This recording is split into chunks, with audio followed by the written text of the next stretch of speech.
Hi friends, welcome to IT Kitchen. இன்னைக்கு என்ன video பார்க்க போறோம்னா ஒரு இன்ட்ரஸ்டிங்கான வீடியோ தான் பார்க்க போறோம். saree கட்டறதுக்கு உங்களுக்கு பிடிக்கும் இல்ல saree கட்டறதுக்கு இன்ட்ரஸ்டா இருக்கு அப்படின்றவங்களுக்கு இந்த வீடியோ பிடிக்கும். என்ன வீடியோன்னு பாத்தீங்கன்னா saree ப்ரீ ப்ளீட்டிங் வீடியோ தான். நமக்கு வந்து எங்கயாவது ஃபங்க்ஷன் போறப்ப நிறைய வேலை இருக்கும். அந்த வேலையில saree கட்டும்போது கச்சமச்சான்னு கட்டிடுவோம். அதே போல் என்ன மாதிரி ஷார்ட்டாக இருக்கிறவங்களுக்கு saree வந்து ரொம்ப மடித்து கட்ட வேண்டியதாக இருக்கும். ரொம்ப புஷ்ஷுன்னு இருக்க மாதிரி இருக்கும். அதனால் ப்ரீ ப்ளீட்டிங் பண்ணி வச்சுக்கிட்டிங்க அப்படின்னா ஃபங்க்ஷனுக்கு போகிறப்ப நீட்டாக கட்டிட்டு போகலாம். அதுதான் இப்போது இந்த வீடியோவில் இது யூஸ்ஃபுல்லாகவும் இருக்கும். எனக்கு தெரிஞ்ச ஒரு 2-3 டிப்ஸு சொல்லியிருக்கேன்.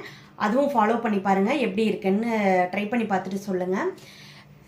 ஃபங்க்ஷனுக்கு போகிறீங்கன்னு முன்னாடியே தெரிஞ்சிருச்சு அப்படின்னா கொஞ்சம் ஃப்ரீ டைமில் நீங்கள் இது மாதிரி ப்ரீ ப்ளீட்டிங் பண்ணி வச்சுக்கிட்டீங்க அப்படின்னா அங்கே போயிட்டு ஃபங்க்ஷனுக்கு கட்டிட்டு போகும்போது நீட்டாக இருக்கும், பார்க்குறக்கும் அழகாக இருக்கும், ப்ரெசன்டபுளாக தெரிவிங்க. இதை வந்து ட்ரை பண்ணி பாருங்கள். வீடியோவை ரொம்ப கடத்தாமல் வீடியோக்குள்ளே போயிடலாம் வாங்க. இந்த புடவை தான் இன்றைக்கி மடிப்பெடுக்க போகிற புடவை. இந்த புடவை பார்த்திங்க அப்படின்னா டார்க்கு க்ரீனில் இருக்கும். ஒரு saree ஃபுல்லாக க்ரீனில் இருக்கும். மிந்தி மட்டும் பிங்க்லேயும் சேராமல் ஒய்லெட்லேயும் சேராமல் அந்த கலரில் இருக்கும். இதுக்கு ப்ளவுஸ் பார்த்திங்க அப்படின்னா மிஷின் எம்ப்ராய்டிங் கொடுத்துருக்கேன். இதில் க்ரீன் கலரில் ஃப்ளவர் கொடுத்து எம்ப்ராய்டிங் போட்டு தைச்சிருக்கேன். இப்போது மிந்தியை வந்து ஃபஸ்ட்டு எடுத்து நம்ம மடிப்பு எடுத்து வச்சுக்கலாம். ஃபஸ்ட்டு ப்ளவுஸை எடுத்து வச்சுட்டு பின்னு ரெடியாக வச்சுக்கலாம். அப்புறம் பார்த்தீங்க அப்படின்னா இந்த கிளிப்பு ஒன்று வேணும். நீங்கள் துணிக்கு குத்துற கிளிப்பாக இருந்தாலும் ஓகே, இல்லை தலைக்கு குத்துற அந்த கிளிப்பாக இருந்தாலும் சரி, ஏதோ ஒன்று எடுத்து வச்சுக்கலாம். நல்லா கிரிப்பாக பிடிக்கிற மாதிரி வேணும். ஃபஸ்ட்டு புடவையை மிந்தியை எடுத்து அதில் வந்து மிந்தியோட மடிப்பு எடுத்துடலாம். ஃபஸ்ட்டு புடவை வந்து பார்த்துக்கோங்க, மேலே கீழே எப்படி முன்னாடி வருதா எப்படி வருதுன்னு பார்த்துக்கோங்க. ஃபஸ்ட் இம்பார்ட்டண்ட்டாக புதுசாக புடவை கட்ட போகிறவங்க எப்படி வரும் அப்படின்னு சொல்லிட்டு முன்னாடி எது வரும் அப்படின்னு சொல்லிட்டு பார்த்து எடுத்து வச்சுக்கலாம். எடுத்து வச்சுக்கிட்டிங்க அப்படின்னா கட்டும்போது கரெக்டாக வரும். இல்லை மாற்றிக்கு இது மடிப்பு எடுத்துட்டிங்க அப்படின்னா கட்டும்போது ரொம்ப சிரமமாக இருக்கும். உங்களுக்கு எத்தனை மடிப்பு வேணுமோ அத்தனை மடிப்பு எடுத்துக்கோங்க. நான் வந்து எப்போவுமே வந்து 6 மடிப்பு தான் வச்சு கட்டுவேன். எனக்கு வந்து கரெக்டாக வர மாதிரி நான் 6 மடிப்பு எடுத்து வச்சுக்கிட்டேன். ஃபஸ்ட்டு அந்த மிந்தியில் வர்ற அந்த இது வந்து கொஞ்சம் மொடன்னு இருக்கும். அதனால் நான் என்ன பண்ணேன், நல்லா உதறிட்டு மிந்தி நல்லா கரெக்டாக வர்ற மாதிரி எடுத்து வச்சுக்கிட்டேன். நீங்கள் பக்கத்தில் அயன் பண்ணுறக்கு இடம் இருந்ததுன்னா கூட வச்சு அயன் பண்ணி எடுத்துக்கோங்க. நான் அயன் எதுவும் பண்ண மாட்டேன், கையிலேயே வந்து அயன் பண்ணுற மாதிரி நீவி விட்டு ரெடி பண்ணிடுவேன். இந்த மிந்தியில் வர்றது லாஸ்ட்டில் பின்னு குத்திட்டு அதுக்கு இடையிலையும் ஒரு பின்னு குத்திருப்பேன். ஏன்னா வந்து சீக்கிரம் களைஞ்சு போகிற மாதிரி வரும் அப்படின்னு சொல்லிட்டு இடையிலையும் மொடன்னு இருக்கனால இடையிலையும் ஒரு பின்னு குத்திக்கிட்டேன். பிகினர்ஸாக இருக்கீங்க அப்படின்னா உங்களுக்கு யூஸ்ஃபுல்லாக இருக்கும். நான் 1 by 1 சொல்லியிருக்கேன். நானும் ரொம்ப பெரிய புடவை கட்டுற ஆள்லாம் கிடையாது. நானுமே ஃபஸ்ட்டு கல்யாணம் பண்ணி வரும்போது எனக்குமே புடவை கட்ட ABCD கூட தெரியாது. இப்போ தான் வந்து கொஞ்ச நாளாக கற்றுக்கிட்டேன். நானாக வந்து புடவை மடிப்பு எடுத்துட்டு நானாக முன்னாடி மிந்தி மடிப்பு எடுக்கிறது, முன்னாடி ஃப்ரண்ட்டில் மடிப்பு எடுக்கிறது எல்லாமே நானே தான் கற்றுக்கிட்டேன். அப்படி கற்றுக்கிட்டு தான் நான் வந்து இப்போ ஊருக்கு போனேன் அப்படின்னா இது மாதிரி மடிப்பு எடுத்து கொண்டு போயிட்டு ஆனாலும் எனக்கு 10 நிமிஷம் ஆகும். நான் குட்டையாக ஷார்ட்டாக இருக்கனால எனக்கு பார்த்திங்க அப்படின்னா கொஞ்சம் மடித்து கட்ட வேண்டியதாக இருக்கும். அப்படி கட்டும்போது ரொம்ப கொஞ்சம் என்னால் கட்டுறதுக்கு எனக்கு பிடிக்காது. எப்போ கட்டினாலும் நீட்டாக கட்டணும் அப்படின்னு நினைப்பேன். சிந்தட்டிக் புடவையுமே வந்து நான் நீட்டாக கட்டணும்னு தான் நினைப்பேன். இப்போ வந்து நம்மளோட சொல்கிற அளவுக்கு மிந்தியை வந்து மடிப்பு எடுத்து சொல்கிற அளவுக்கு பின் பண்ணி வச்சுக்கலாம். இதில் வந்து இப்போ கொஞ்சம் டிப்ஸு சொல்கிறேன், பார்த்துக்கோங்க. எந்த அளவுக்கு மிந்தி வருமோ அந்த அளவுக்கு ஷோல்டரில் வச்சு பார்த்துட்டு அந்த நேரம் பின் பண்ணிக்கலாம். நான் இப்போ பார்த்திங்க அப்படின்னா அந்த பார்டரில் சொன்ன மாதிரியே நான் பின் பண்ணிக்கிறேன். ஏன்னா ரொம்ப விலகி போகும். அதனால வந்து பின் பண்ணிட்டோம் அப்படின்னா ரொம்ப விலகாமல் இருக்கும், பார்க்குறதுக்கும் அழகாக இருக்கும். நீங்கள் புடவை கட்டும்போது வேணால் பின்னை எடுத்து விட்டுறலாம். நான் பார்த்திங்க அப்படின்னா புடவை மடிப்பு எடுக்கிறப்பயே நீவி விட்டு அயன் பண்ண மாதிரி எடுத்துருவேன். நான் அயனிங் எதுவுமே வந்து பண்ணி நான் புடவை எதுவும் மடிப்பு எடுக்க மாட்டேன். கையிலேயே நீவி விட்டு மடிப்பு எடுத்துருவேன்.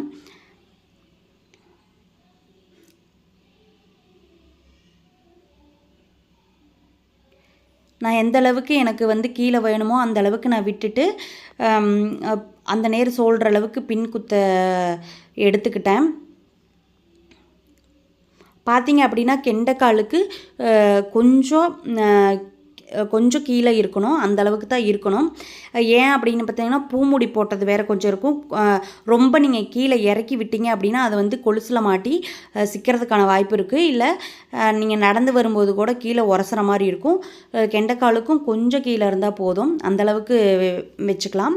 இப்போ பார்த்தீங்க அப்படின்னா ப்ளவுஸ் வந்து நம்ம எப்படி போடுவோமோ அந்தளவுக்கு எடுத்துகிட்டு ஷோல்டரில் ப்ளவுஸோடு சேர்த்து ப்ளவுஸ் போட்டதுக்கப்புறம் பின் பண்ணுவோம் இல்லைங்களா, அது மாதிரி வந்து இப்போ நான் பின் பண்ணிக்கிறேன்.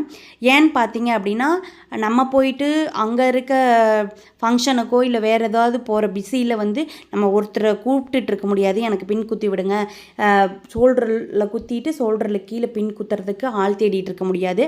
நான் அதனால் என்ன பண்ணுவேன் அப்படின்னா ப்ளவுஸு வந்து எப்படி போடுவோமோ அந்த அளவுக்கு வச்சுட்டு ஷோல்டரில் பின் குத்திட்டு ஷோல்டர்லேருந்து கீழே கொஞ்சம் தள்ளி ப்ளவுஸில் வந்து 2 இதாக பின் குத்திடுவேன். அது மாதிரி தான் பின் குத்திகிட்ருக்கேன் இப்போது. இப்படி நீங்கள் குத்தி எடுத்துக்கிட்டு போகும்போது நீங்கள் யாரையும் கூப்பிட தேவையில்லை. பின் குத்தி விடுறதுக்காக யாரையும் தேட வேண்டிய தேவையில்லை. நீங்களா புடவை எடுத்தீங்களா கட்டினீங்களா அப்படின்னு சொல்லிட்டு வந்துக்கிட்டே இருக்கலாம். யாரோட ஹெல்ப்பும் தேவையில்லை. பிகினர்ஸாக இருக்கீங்க அப்படின்னா இதை ட்ரை பண்ணி பாருங்கள். நான் ரொம்ப நாளாக இப்படி தான் நான் புடவைக்கு பின் குத்திட்டு நானே வந்து saree கட்டியிருக்கேன். இந்த ஐடியாவை நீங்கள் ட்ரை பண்ணி பார்த்துட்டு எப்படி இருக்குன்னு சொல்லுங்கள். இப்போ பார்த்தீங்க அப்படின்னா ஷோல்டரில் பின் குத்துனதுலேருந்து சைடு ஃபுல்லாக வரும் இல்லைங்களா, அந்த இதை வந்து நான் கொஞ்சம் மடிப்பெடுத்து அந்த இதில் கொஞ்சமாக தூரமாக விட்டு பின் குத்திக்கிறேன். இப்போதைக்கு நான் பின் குத்திக்கிறேன், அதுக்காகத்தான் இப்படி எடுத்து வச்சுருக்கேன். ப்ளவுஸை வந்து குத்திட்டு அதை வந்து அந்த பக்கம் போட்டு இப்போ இது கொஞ்சம் தூரம் வந்து நான் மடிப்பு எடுத்து வச்சுக்கிறேன். மடிப்பு எடுத்துகிட்டு அந்த நேர் நான் பின்னும் குத்தி வச்சுக்கிறேன். இப்போ பார்த்தீங்க அப்படின்னா முன்னாடி ஃப்ரண்ட்டு ப்ளீட் எடுக்க போகிறோம். அதுக்கு வந்து நீங்கள் சேரீயை வச்சு பார்த்துக்கோங்க. எந்த நேர் நீங்கள் ஸ்டார்டிங் பண்ணுவீங்களோ அந்த ஸ்டார்டிங் பாயிண்ட்லேருந்து வச்சுக்கிட்டு ஒரு சுற்றிட்டு எந்த அளவுக்கு நீங்கள் வருமோ அந்த அளவுக்கு எடுத்துக்கோங்க.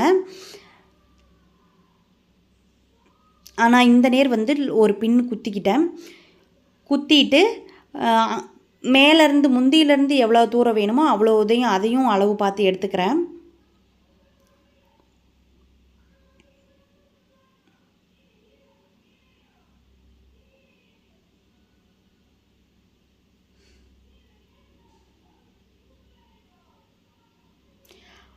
இப்படி 2 பக்கம் பின் குத்துனதுக்கப்புறம் நீங்கள் அந்த லாஸ்ட்டாக குத்துன அந்த பின்லேருந்தும் இந்த பின்லேருந்தும் நீங்கள் கை வச்சு பார்த்தீங்க அப்படின்னா உங்கள் 2 ஃபுல் ஹேண்டையும் நீட்டி பார்த்தீங்க அப்படின்னா உங்கள் அளவுக்கு வரணும். அந்த அளவுக்கு எனக்கு வந்திருக்கு.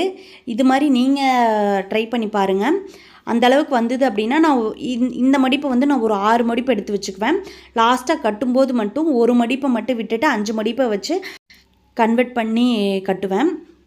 இப்போ வந்து இந்த மடிப்பை வந்து ஃபுல்லாக எடுத்துகிட்டு ஒரு பின் பண்ணிக்கலாம்.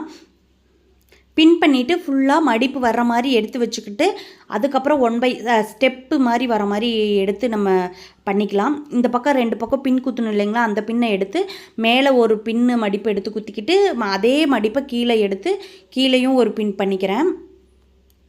பின் பண்ணிவிட்டு அதுக்கப்புறம் நான் இதை எடுத்த மடிப்பை வந்து பெட்டு மேலே போட்டுட்டு அதுக்கப்புறம் 1 பை 1 வச்சு நான் பின் பண்ணிக்கிறேன்.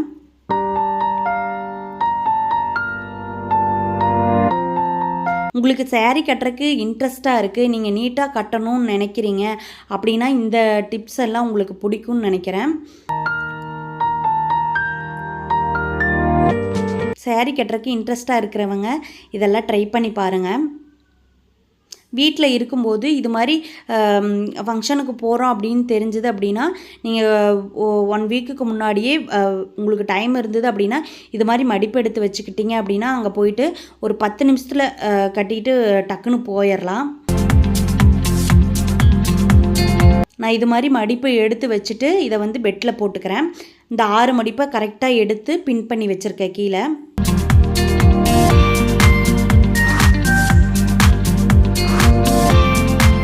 கரெக்டாக அளவாக எடுத்து வச்சுட்டேன்.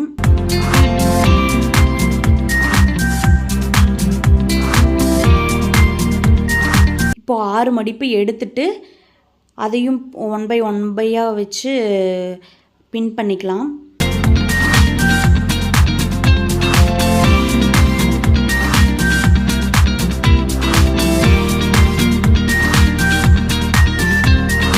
இந்த மடிப்பெல்லாம் எடுத்துட்டு நம்ம வந்து ஃபுல்லாக சாரீவே ஃபுல்லாக மடித்து கேரி பண்ணி போகிற மாதிரி மடித்து எடுத்துக்கலாம். அதுக்கு பார்த்தீங்க அப்படின்னா லாஸ்ட்டாக நம்ம எடுத்து வச்சுருக்க அந்த இதை மடித்து இது மாதிரி எடுத்து வச்சுக்கலாம். நீங்கள் வீடியோ வந்து ஸ்கிப் பண்ணாமல் பார்த்தீங்க அப்படின்னா தான் புரியும் நான் என்ன பண்ணியிருக்கேன் அப்படின்னு.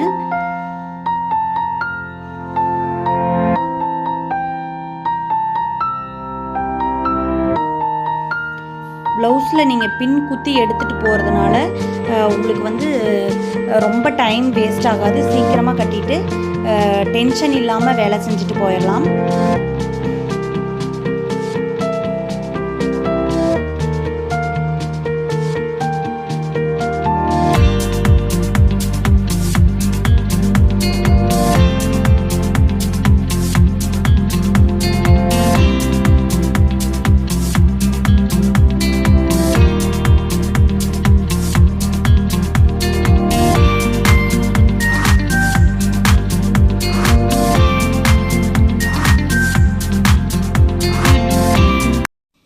இப்போ பார்த்தீங்க அப்படின்னா பியூட்டி பார்லர்லாம் கொடுத்து நீங்கள் ரெடி பண்ணுற மாதிரியே வந்து மடிப்பு எடுத்து வச்சுக்கலாம்.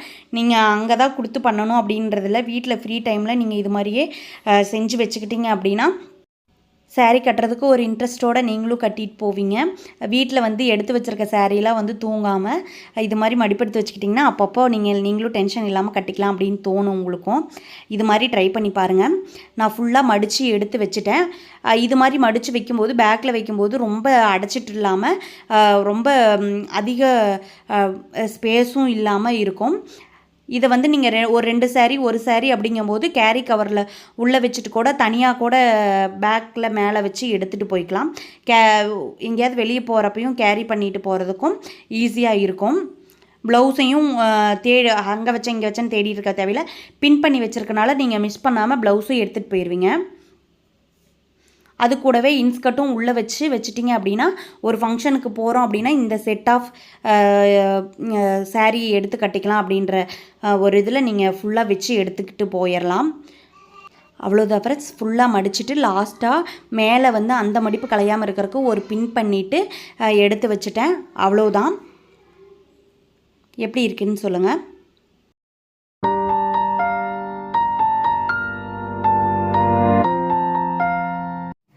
ஃப்ரெண்ட்ஸ், இந்த வீடியோ பிடிச்சிருந்தது அப்படின்னா லைக் பண்ணி சப்ஸ்கிரைப் பண்ணி சப்போர்ட் பண்ணுங்கள். இன்னொரு இன்ட்ரெஸ்டிங்கான வீடியோவில் சந்திக்கிறேன். அது வரைக்கும் டாட்டா, பாய் பாய்.